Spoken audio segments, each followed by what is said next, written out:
안녕하십니까. 제주는 7번째 시간이군요. 우리 지난주에는 묵상에 대해서 공부를 했었죠. 묵상의 8가지 방법 가운데 제가 아끼는 2가지를 소개했던 걸로 기억합니다. 하나는 하루에 7번 묵상하는 것. 해보셨는지요? 하루에 7번 주의 말씀 묵상하게 되면 시편 기자 말처럼 의로운 귀를 인하여서 하루에 7번씩 주를 찬양할 수 있게 될 텐데, 그 다음에 또 우리 잠자기 전에 마지막 하나님 말씀 마음속에 두고 그리고 자면 또 밤새도록 그 말씀 우리를 지켜 보호해 주시죠. 오늘은 7번째 정말 중요한 키워드가 될 것 같습니다. 예수 그리스도, 그분은 누구신가 함께 생각을 하도록 하겠습니다. 옛날에 만화 영화가 이런 게 있었죠. 공포의 외인구단. 아주 많은 사람들에게 보여줬던 만화책이기도 하고 또 영화이기도 합니다. 이현세 씨가 지은 거죠. 거기에 주인공이 까치가 있죠. 그리고 까치가 사랑하는 상대에게 있는데 엄지가 있습니다. 까치와 엄지는 어릴 때 친구였었죠. 하지만 상황이 또 변했기 때문에 둘이 헤어지게 됐습니다. 하지만 헤어지면서 어느 날 함께 만나기로 약속을 했었죠.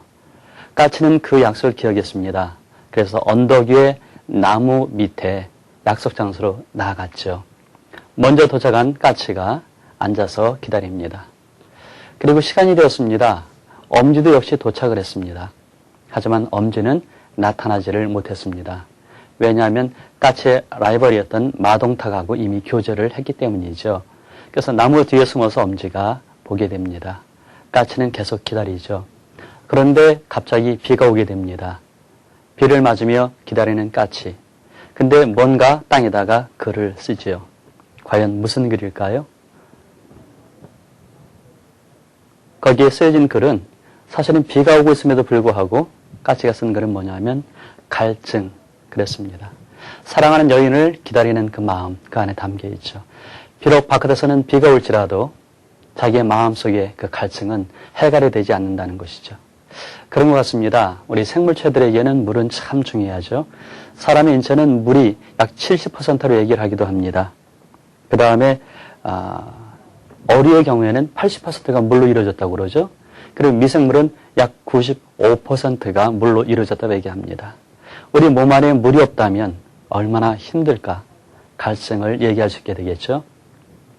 그런데 주님은 말씀하셨습니다. 사마리아 여인을 만나셔서 하신 말씀이 있었죠. 이렇게 말씀하시죠. 내가 주는 물을 먹는 자는 영원히 목마르지 아니하리니 나의 주는 물은 그 속에서 영생하도록 솟아나는 샘물이 되리라. 그렇습니다. 예수님은 우리의 영생을 허락해 주시는, 가능하게 하시는 샘물이 되십니다. 자, 예수님과 우리의 관계는 과연 어떤 관계일까요? 많은 사람들이 고백합니다. 주는 그리스도시요 살아계신 하나님의 아들이십니다. 그렇죠. 에베소서 2장 20절에 말씀하고 있는데 예수님을 모퉁이돌로 이야기하고 있습니다. 좋은 건축을 하게 될 때 모퉁이돌의 역할은 아주 중요하죠. 우리 인생의 모퉁이돌, 바로 예수님입니다. 그 예수님이 나에게 어떤 일을 하셨는지 성경이 가는 데까지 우리 한번 따라가 보도록 그렇게 할까요? 성경에서 예수님 말씀할 때 아주 신비한 얘기를 합니다.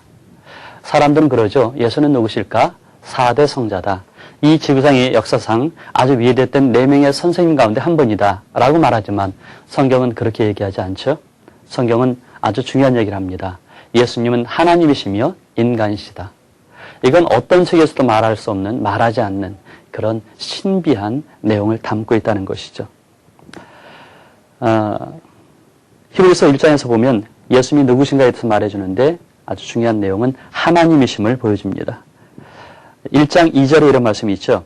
이 모든 날 마지막에 아들로 우리에게 말씀하셨으니 이 아들을 만유의 후사로 세우시고 또 저로 말미암아 모든 세계를 지으셨느니라. 하나님의 아들 예수님, 예수님이 천지 만물을 지으셨다고 이야기하고 있습니다. 하나님과 더불어서 천지를 창조하셨다는 얘기죠. 이게 예수님의 하나의 신분을 극명하게 드러내주는 그런 성경의 증거가 됩니다. 12절에 이렇게 말씀하고 있죠. 의복처럼 갈아입을 것이요 그것들이 옷과 같이 변할 것이나 주는 여전하여 연대가 다함이 없으리라 하였으나.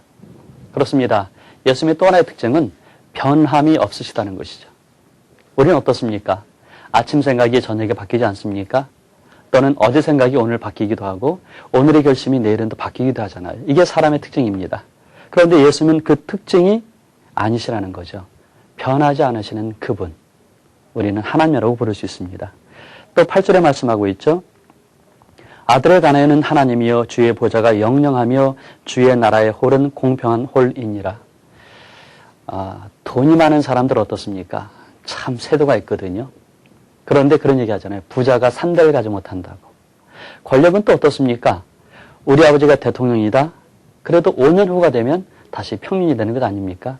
인생의 어떤 것, 아주 귀한 거라 할지라도 그것은 영원할 수 없습니다. 유한하다는 것이죠.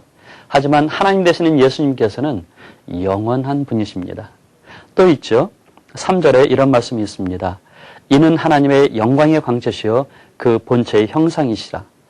그의 능력의 말씀으로 만물을 붙드시며 죄를 정결케 하는 일을 하시고 높은 곳에 계신 위엄의 우편에 앉으셨느니라. 여기서 말하는 것은 예수님이 의롭다고 하는 말씀입니다. 인생에 의롭다는 건 참 귀한 것 같아요. 의롭다는 건 법대로 산다는 얘기를 하죠. 우리 판사나 검사들 이야기를 종종 듣습니다. 어떨까요?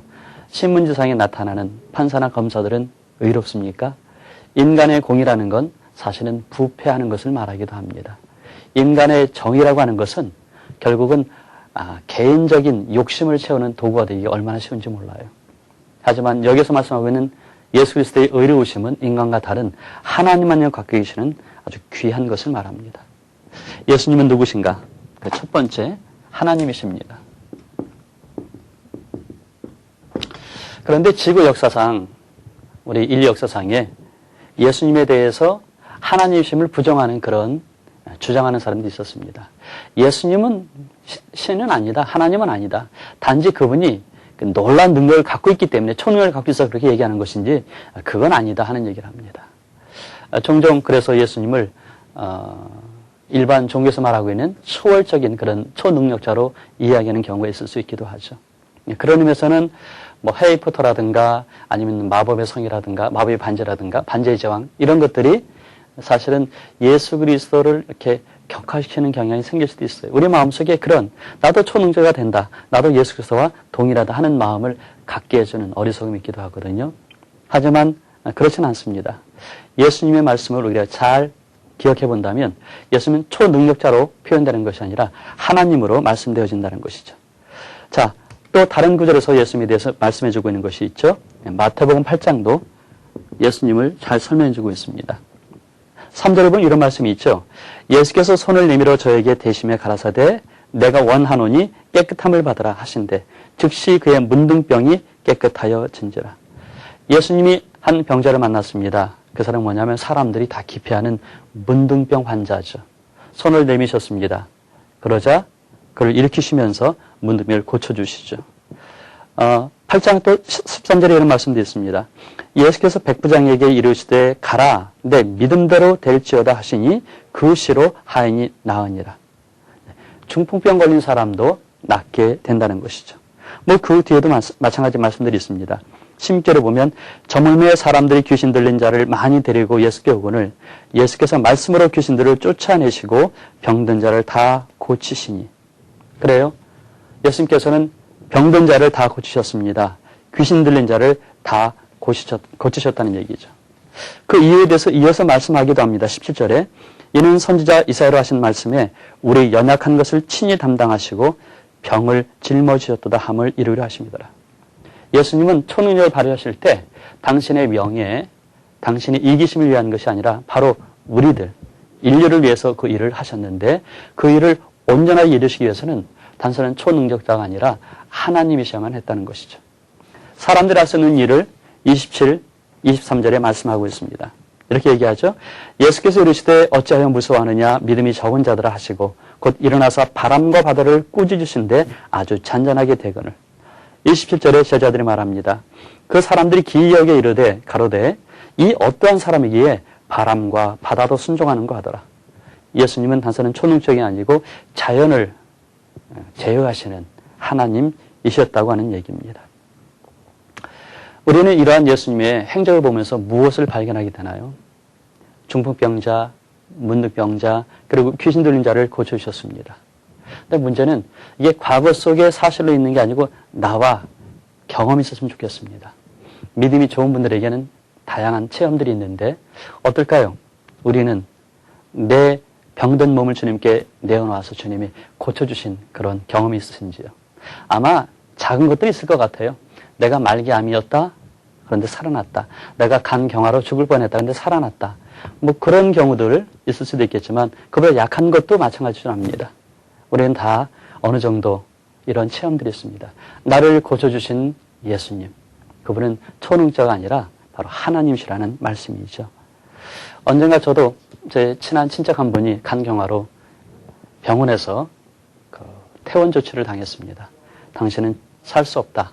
그래서 아주 큰 대학병원에서 이곳저곳에서 나가달라는 부탁을 받았어요. 할 수 없죠. 기도원에 갔습니다. 기도원에서 준비를 하시는데 치료를 하시는데 연락이 왔어요. 너무나 복수가 차가지고 지금 인사불성이다. 혼수 상태다. 한번 와서 예배 좀 드려달라. 해서 그분과 함께 식구들이 모여가지고 예배를 드렸습니다. 아마 제 기억으로는 하루 동안 7번 정도 예배를 드린 것 같아요. 찬양하고 말씀 보고 기도하고 그랬더니 살아나시더라고요. 문제는 그 다음에 그분이 마음의 변화가 어떻게 있었는지 예수님을 따르지 않고 그리고 다시 세상적으로 나가셔서 그 후로 몇 년 후에 돌아가시긴 하긴 했지만은 아무튼 예수님께서 저에게도 우리에게도 이렇게 역사심을 보면서 우리 고백이 나올 수 있습니다. 예수님이 누구시라고요? 예수님은 하나님이십니다. 하지만 또 하나 있죠? 예수님은 누구신가? 사람이십니다. 성경은 이것을 강조하고 있죠. 요한복음 4장 6절에 말씀합니다. 우리가 잘 아는 구절이죠. 또 거기 또 야곱의 우물이 있더라. 예수께서 행로의 고나의 우물 곁에 그들 앉으시니 때가 제 6시쯤 되었더라. 그래요. 예수님이 길을 걸으셨습니다. 근데 피곤하셨다는 얘기죠. 하나님이시면 피곤이 없으셔야 되는데 피곤이셨다는 얘기는 또 다른 예수님의 신분을 보여준 것 아니겠습니까? 그 다음에 7절을 말씀하고 있죠. 사마리아 여자 하나가 물을 길러 왔으며 예수께서 물을 좀 달라 하시니 예수님은 갈증도 아셨습니다. 그리고 11장 35절에 말씀하고 있죠. 예수께서 눈물을 흘리시더라. 다른 종교에서 말하는 신은 예수님하고 같을 수가 없습니다. 예수님은 하나님이시기도 하지만 또 이렇게 피곤도 하시고 갈증도 느끼시고 그리고 눈물도 흘리시는 분이셨다는 것이죠. 그래서 성경은 우리에게 말씀하고 있습니다. 히브리서 2장 10절에 말씀하고 있죠. 만물이 인하고 만물이 말미암은 자에게는 많은 아들을 이끌어 영광에 들어가게 하는 일에 저희 구원의 주로 고난으로 말미암아 온전케 하심이 합당하도다. 예수님께서는 우리와 동일한 고난을 겪으셨다는 것이죠. 그래서 우리를 잘 아신다는 얘기입니다. 내가 배가 아프면 예수님도 아픔을 아십니다. 내가 가슴이 답답하면 예수님께서도 그 가슴이 답답한 걸 아신다는 것이죠. 우리가 겪는 이 일들을 예수님이 겪으셨다는 것, 이건 아주 중요한 사건이며 사실이 될 수 있다는 겁니다. 자, 이렇게 예수님이 사람이 되심으로 어떤 일이 일어났을까요? 히브리서 2장 14, 15절을 말씀하고 있습니다. 자녀들은 혈육에 함께 속하였으며 그도 또한 한 모양으로 혈육에 함께 속하심은 사망으로 말미암아 사망의 세력을 잡은 자, 곧 마귀를 없이 하시며 또 죽기를 무수함으로 일생에 놓여 종노타는 모든 자들을 놓아주려 하심이니. 예수님이 인간이셔야 되는 그 이유는 뭘까요? 바로 대속이라고 하는 겁니다. 하나님 천지를 창조하시고 아담과 하와를 창조하셨습니다. 그리고 세상을 맡기셨습니다. 그리고 명령하셨죠? 너희가 다스려라. 정복하고 다스려라. 그런데 조건이 하나 있다. 뭐냐면 생명나무 선악과는 따먹지 마라. 생명나무 먹되 선악과는 따먹지 말라. 이게 하나님 우리에게 인류에게 주시는 약속이며 그리고 계명이었습니다. 근데 그걸 어겼어요. 그래서 인간은 죄를 지었기 때문에 사망의 권세 아래 놓이게 된 것이죠. 자, 이 죄를 어떻게 우리가 벗어날 수 있을까? 그것은 내 죄를 위해서 내가 죽어야 됩니다. 그래 벗어나는 것이죠. 하지만 내가 살아남기 위해서는 어떻게 할까요? 누군가 대신 죽어줘야만 했습니다. 그런데 누군가 대신 죽어줘야 할 그 대신은 대성물은 뭐냐면 나와 똑같아야 된다는 거죠. 양으로는 안 되는 겁니다. 나와 똑같은 뭐죠? 사람이어야 한다는 것이죠. 그래서 예수 그리스도가 인간이 되신 것은 우리에게 얼마나 중요한지 모릅니다. 언제부터인가 우리 이게 동네를 보면은 십자가가 서 있는 그런 건물들을 많이 보게 됩니다. 우리나라의 기독교가 소개된 지 이제 100년이 조금 넘었습니다. 그래서 동네마다 십자가 있죠. 그 교회를 가보십시오. 가보시면은 각각 개인 하나하나 스토리가 있습니다. 예수님이 나를 찾아오셨고 내가 그래서 구원받았다는 고백이 있죠. 이렇게 사람들이 변화됩니다. 그리고 동네가 변화됩니다. 그리고 사회가 변화되죠. 예수 그리스도는 우리에게 찾아오셔서 우리를 변화시키고 이 사회, 이 민족을 변화시키십니다. 어떻게? 하나님이며 인간이 되셔서 하셨다는 얘기죠. 자, 주님이 하나님이시고 인간이 되셔서 하신 일이 뭘까요? 대속의 사건이 있었다는 것입니다. 녹음 7장 22절을 보면 예수님이 함께 하신 사람들이 나와 있습니다. 누굴까?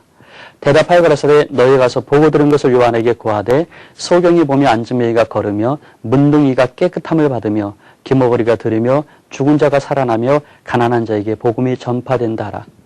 자, 우리 주변에 가까운 친구는 누가 있을까요? 돈 있는 사람, 또는 공부를 많이 한 사람, 착한 사람, 그리고 실력 있는 사람, 아니면 재능이 많은 사람, 그렇죠? 근데 예수님이 함께 했던 사람들은 누구일까요? 본문은 말씀하고 있습니다. 도움이 필요하고 소외된 사람들 찾으셨다는 것이죠. 소경, 안진뱅이, 문둥이, 귀머거리, 또 죽은 자, 그리고 가난한 자. 왜 예수님은 구태여 그렇게 도움이 필요한 사람, 그리고 소외된 사람을 찾아가셨을까요? 그럼 예수님의 신분입니다. 하나님이시며 인간이셨던 예수님이 하셔야 되는 일, 그 일은 누군가를 대신하는, 속량하는 이 역할을 하셔야만 했기 때문인 것이죠.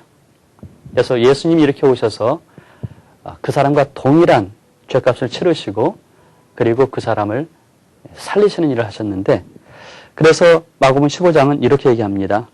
빌라도가 무리에게 만족을 주고자 하여 바라바는 놓아주고 예수는 채찍질하고 십자가에 못 박히게 넘겨주니라. 때가 제3시가 되어 십자가에 못 박으니라. 자, 여기서 우리가 볼 수 있는 것은 뭐냐면 십자가입니다. 십자가에서 예수님이 죽으셨는데 이건 어떤 의미일까요? 이건 아주 처참한, 비참한, 바꿔 말하면 죄인의 죽음이었다는 것입니다. 그래요. 예수님의 죽으심, 이것은 명예가 아니고 이것은 어떤 자기를 위한 것이 아니고 바로 남을 위한 죽으심이었다는 것이죠. 그럼 이 죽으심이 도대체 어떤 의미가 있을까? 성경이 여기서 강조하는 두 가지가 있습니다. 마가복음 10장 45절에 말씀하죠. 인자 온 것은 성경을 받으려 함이 아니라 도리어 섬기려 하고 자기 목숨을 많은 사람의 대속물로 주려 하심이니라. 우리가 성경을 많이 알고 윤리적으로 살아가는 건 참 중요합니다. 하지만 이 말씀을 잊어버리면 곤란하죠. 주님이 왜 오셨을까? 자기 목숨을 많은 사람의 대속물로 주려고 오셨다는 것입니다. 이것을 아는 것이 신앙이 시작이 되는 것이죠. 로마서 5장 8절도 같이 얘기합니다. 우리가 아직 죄인 됐을 때에 그리스도께서 의료를 죽으심으로 하나님께서 우리에게 된 자기의 사랑을 확증하셨느니라. 예수님의 죽으심은 하나님의 사랑의 확증이라는 것이죠. 확증을 영어로 얘기하면 토큰이라고 말하기도 합니다. 토큰. 토큰이 뭔지 아시죠? 우리가 버스 탈 때 내는, 지금은 이제 우리 주로 카드로 하지만은 버스표를 얘기할 때 토큰이죠.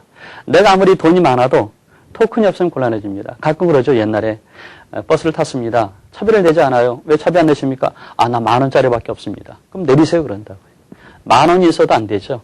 10원이 있어도 안 되고 토큰이 있어야 된다는 겁니다. 이것은 아주 확실한 증거가 되는 것인데 예수 그리스도의 죽으심은 나를 향하신 하나님의 사랑의 확증이라는 것이죠. 이것을 내 마음속에 담는 것, 그게 예수님을 잘 아는 사람이 하는 유일한 일이 될 수 있습니다. 자, 성경은 이야기하고 있습니다. 에베소서 1장 7절 말씀이죠. 우리가 그리스도 안에서 그의 은혜의 풍성함을 따라 그의 피로 말미암아 구속, 죄의 사함을 받았느니라. 그래요. 하나님의 사랑의 대상이 누구냐 하면 바로 우리라는 거죠. 우리. 바로 나라는 것입니다. 이건 인격적인 만남이라고 표현할 수 있는데 아까 말씀드렸죠. 예수 그리스도는 누구신가? 사도 베드로가 얘기합니다. 주는 그리스도시요 살아계신 하나님의 아들이십니다. 근데 제가 가끔 여쭤봅니다. 예수님이 누구시죠? 그럼 얘기하죠. 우리의 구주가 되십니다. 그렇게 얘기하거든요. 사실은 우리의 구주 참 중요합니다. 하지만 더 중요한 건 나의 구주라는 것이죠. 나. 그래서 인격적으로 주님을 만나는 것. 그게 필요합니다. 왜 예수님이 이렇게 대속의 죽음을 가지셨을까? 다시 한번 정리한다면 이런 두 가지 얘기 있습니다. 그 첫 번째 에베소서 2장 13절 말씀인데 이제는 전에 멀리 있던 너희가 그리스도 예수 안에서 그리스도의 피로 가까워졌느니라. 14절 그는 우리의 화평이신지라 둘로 하나를 만드시고 중간에 막힌 담을 허셨다. 그래요.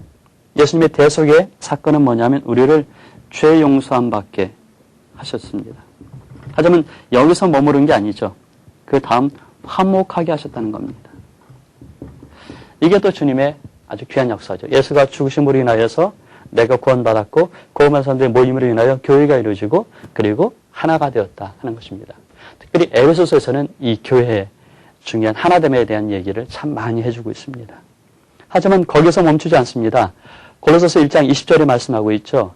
그의 십자가의 피로 화평 이루사 만물 곧 땅에 있는 것들이나 하늘에 있는 것들을 그로 말미암아 자기와 화목해 되기를 기뻐하십니다. 이제는 화목하게 하시는데 사람, 이웃만이 아니라 더 나아가서는 자연까지 포함시킨다는 것이죠. 자연. 우리 이사야서에 예언이 있잖아요. 주님 오시는 그날 어떻게 되죠?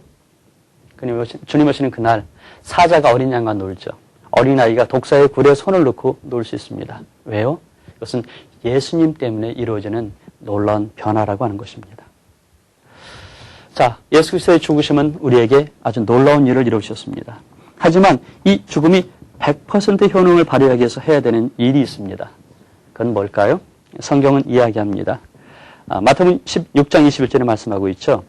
이때로부터 예수 그리스도께서 자기가 예루살렘에 올라가 장로들과 대제사장들과 서기관들에게 많은 고난을 받고 죽임을 당하고 제3일에 살아날 것을 제자들에게 비로소 가르치시니.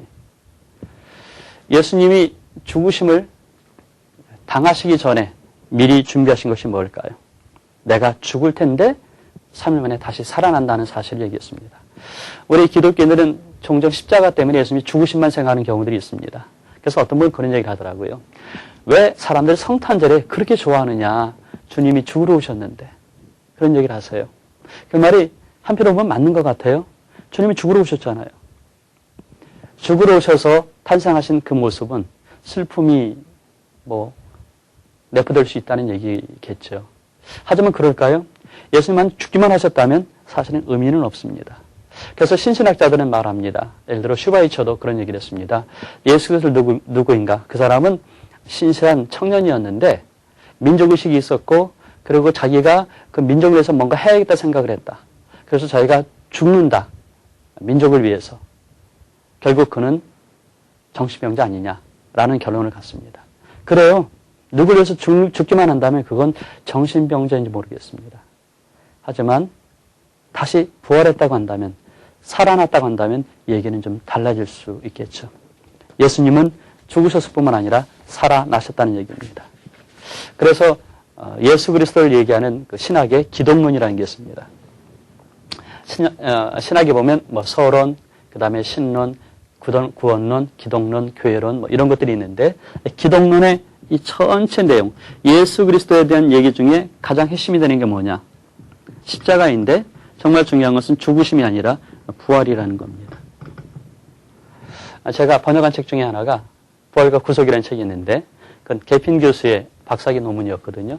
그게 뭐냐면 예수 그리스도의 부활의 중심 되심 하는 그런 내용이었는데 맞는 말씀입니다.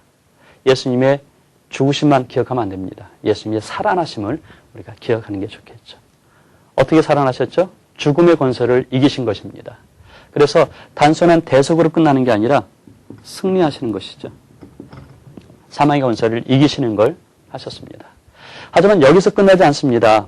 예수님께서는 다시 살아나셔서 무엇을 하셨을까요? 하나님의 우편에 앉아 계신다고 이야기하죠. 에베소서 1장 20절에 말씀합니다. 그 능력이 그리스도 안에서 역사사 죽은 자들 가운데서 다시 살리시고 하늘에서 자기의 오른편에 앉히사 모든 정사와 권세와 능력과 주관하는 자와 이 세상뿐 아니라 오는 세상에 크는 모든 이름 위에 뛰어나게 하시고 예수님이 다시 살아나셔서 회복하셨습니다. 하나님 아들의 자리로 다시 돌아가신 것이죠. 그 위치에 있으셔서 뭐 하시냐면 중보하신다는 것이죠. 중보. 로마서 8장에서 이야기를 많이 해주고 있습니다. 무엇이 우리와 예수 그리스도 사이를 끊겠느냐? 끊을 게 없다. 그리스도의 사랑을 끊을 자가 없다 그러죠. 그래서 우리를 능히 넉넉히 이기게 하신다는 말씀을 주고 있는데 그렇습니다. 예수 그리스도의 십자가의 사건은 대속이며 승리이며 중보이며 우리를 도우시는 것으로 이어진다는 것이죠. 그래서 예수님을 잘 아는 사람은 예수 그리스도가 나를 위해서 죽으셨음을 고백합니다. 하지만 그걸로 멈춘다면 곤란합니다. 그 다음이 있어야 되겠죠. 그래요. 주님께서는 십자가에 달려 돌아가시면서 그 전에 요한복음 14, 15장에서 말씀하십니다. 자기의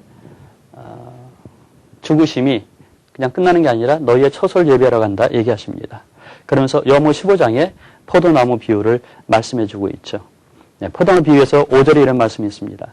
나는 포도나무요 너희는 가지니 저가 내 안에 내가 저 안에 있으면 이 사람은 과실을 많이 맺나니 나를 떠나서는 너희가 아무것도 할 수 없습니다.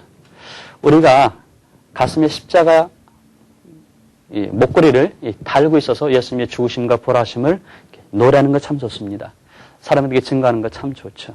하지만 더 중요한 것은 그 예수님과 내가 함께하는 것이 필요하다는 것입니다. 그래서 예수님이 누구시냐? 포도나무가 되고 나는 누군가 가지가 되는 것입니다. 그리고 가지로 끝나는 게 아니라 열매를 맺는 데까지 나아가야 한다는 것이죠. 그래서 가지 안에 있는 우리들, 그러니까 포도나무에 붙어있는 우리들은 어떤 일을 해야 될 것인가 하면 열매를 맺는 것인데 이 몇 가지 얘기가 있습니다. 첫 번째가 마태복음 6장 33절에 말씀하는 것이죠. 하나님의 나라와 의를 구하는 그런 모습. 그 다음에 요한일서 2장 6절에 말씀하고 있습니다. 저 안에 거한다는 자는 그의 행하시는 대로 자기도 행할지니라. 그래서 그리스도의 삶을 본받아야 한다는 것이죠. 또 이런 것도 있습니다. 요한일서 3장 14절 말씀인데 그의 계명을 지키는 자는 주 안에 거하고 주는 저 안에 거하시나니 우리에게 주신 성령을 말미암아 그가 우리 안에 거하신 줄을 우리가 아느니라. 그래서 그리스도의 계명을 준행하여서 함께 하심을 보여줘야 한다는 것이죠. 이게 예수님을 아는 사람들의 삶의 구체적인 결과가 될 수 있습니다. 자, 이제 우리가 열매를 맺는 삶에 대한 얘기를 해야 될 것 같아요.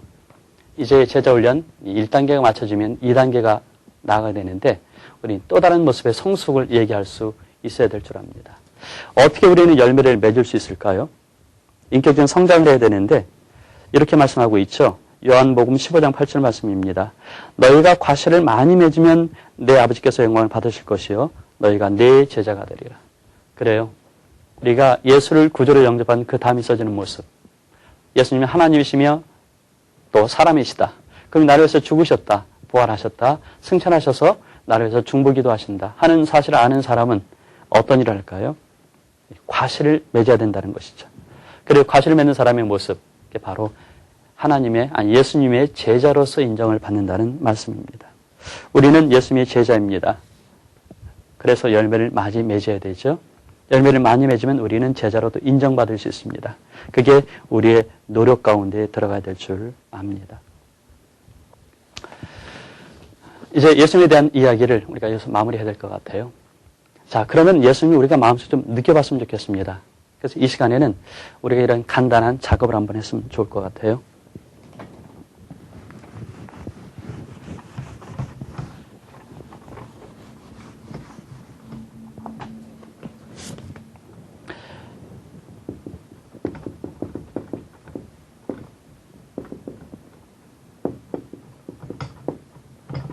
예수님의 십자가의 은혜, 그 다음에 부활, 그 다음에 우리와 동행하심, 그 다음에 예수 그리스도를 위한 헌신. 지금 네 가지를 우리가 함께 얘기했거든요. 예수께서 십자가에 달려 돌아가셨다. 그리고 다시 부활하셨다. 그래서 지금 우리와 함께 동행하신다. 그분을 위하여 우리가 헌신을 해야 된다. 그러는데 우리의 생각은 과연 어떨지 몇 가지 작업을 한번 해볼까요? 첫째, 우리가 친숙한 동물로 한번 표현해 봤으면 좋겠습니다. 예수 그리스도의 십자가의 죽으심을 우리는 무엇으로 표현할 수 있을까? 저는 이걸 젖소로 생각을 해봤습니다. 그렇죠? 젖소는 자기 것을 내어주는 거잖아요. 그 다음에 예수님 부활을 생각했습니다. 저는 이걸 영광으로 해가지고 공작을 생각해봤습니다. 그 다음에 예수님과 우리가 동행한다. 편안하게 간다. 뭐가 좋을까요? 많은 게 있을 수 있는데 저는 낙타라고 생각해 봤습니다. 그 다음에 마지막 네 번째, 예수님을 향하여 내가 헌신해야 되는데 어떤 모습으로 헌신을 할까? 뭐 저는 말띠입니다. 그래서 말을 생각해 봤어요. 한번 우리 곰곰이 묵상을 해봅시다. 예수님의 십자가 은혜는 과연 나에게 어떤 의미가 있을까? 저서를 생각하시면 더 좋을 것 같아요. 예수님의 부활하심은 나에게 어떤 의미가 있을까? 화려한 영광스러움을 생각할 수 있겠죠? 예수님과 내가 동행한다는 것은 무엇일까? 참 편안하게, 비록 거친 사막을 할지라도 꾸준하게 갈 수 있는 그런 것이죠. 낙타는 뿐만 아니라 갈증이 있을 때 또는 뭡니까? 굶게 되었을 때 자기의 물과 기름과 그리고 고기까지 제공해 주거든요. 그 다음에 그 예수님을 향해서 내가 어떤 모습을 할까? 힘차게 달리는 말을 생각하는 것. 그게 좋을 것 같습니다. 자, 우리 또 한번 해볼까요? 그렇다면 이걸 색으로 표현하면 어떡할까요? 색. 저는 십자가 은혜를 보라색으로 했는데 글쎄요, 아마 이 빨간색이 더 날지 모르겠습니다. 예수 그리스도의 죽으심. 그 다음에 부활은 무슨 색으로 할까? 화사해야 되겠죠? 황금색 또는 노란색이 될 수 있죠. 부활의 예수님은. 그 다음에 함께하심. 이것은 초록색. 이렇게 할 수도 있을 것 같아요. 아니면은 헌신한 건 뭘까요? 더 열심히 뛴다 안에서 정렬을 얘기해서 저는 빨간색으로 했는데 빨간색. 아니면 이걸 좀 바꿔 말하면 노란색도 될 수 있을 것 같습니다. 노란색. 이건 어떤 모성적인 편안함을 줄 수 있거든요. 그래서 제가 사역하고 있는 이제 선교에서는 이니셜을 만들 때 청소년 교육 선교회 TEM 할 때 색깔을 이렇게 세 가지를 넣습니다. 그래서 초록색, 그 다음에 노란색, 그 다음에 빨간색. 자, 우리도 마음속에 예수 그리스도의 그 사역을 한번 색깔로 동물로 하면서 마음속에 새기고 그리고 주님과 동행하는 귀한 삶을 살도록 했으면 좋겠습니다. 우리 다음 시간에는 그 예수님이 나에게 해주신 그 은혜에 대해서 내가 확신 있는 삶을 살아야 되는데 어떻게 할까? 구원의 확신에 대한 이야기를 하도록 그렇게 하죠. 다음 시간에 뵙겠습니다.